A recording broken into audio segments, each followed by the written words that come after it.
আজকের থেকে শুরু হলো আমাদের জার্নি। এই জার্নিতে আমরা কেটে যাচ্ছি। ফুকেটে একটা স্পোর্টস রিসর্ট আছে, ওখানে আমার 1 মাসের ট্রেনিং ক্যাম্প হবে। যে ট্রেনিং ক্যাম্পে আমি যতটুকু নিজেকে ফিট করে তুলতে পারি, এটাই হলো মেইন টার্গেট।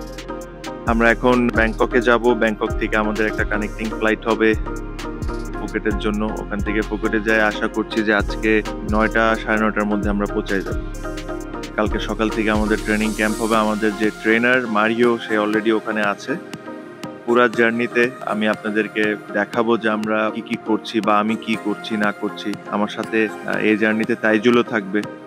আসন্ন বিপিএল খেলতে নিজেকে ফিট রাখা খুবই দরকার তামিমের। তাই তো বিশ্বকাপের মধ্যে দেশ ছেড়ে ব্যাংকক চলে গেলেন এই ক্রিকেটার। জানা গেছে সেখানে 1 মাসের ট্রেনিং করবেন তিনি।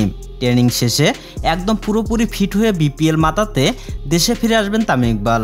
তবে আন্তর্জাতিক ক্রিকেটে আর দেখা যাবে কি না এ নিয়ে এখন পর্যন্ত খোলাসা করেননি এই ক্রিকেটার। তবে আন্তর্জাতিক ক্রিকেটে আর নাও ফিরতে পারেন তামিম। তো দর্শক, আপনারা কি চান তামিম ইকবাল বিপিএল খেলুক? অবশ্যই কমেন্ট করে জানিয়ে দেবেন আপনাদের মূল্যবান মন্তব্য। ধন্যবাদ।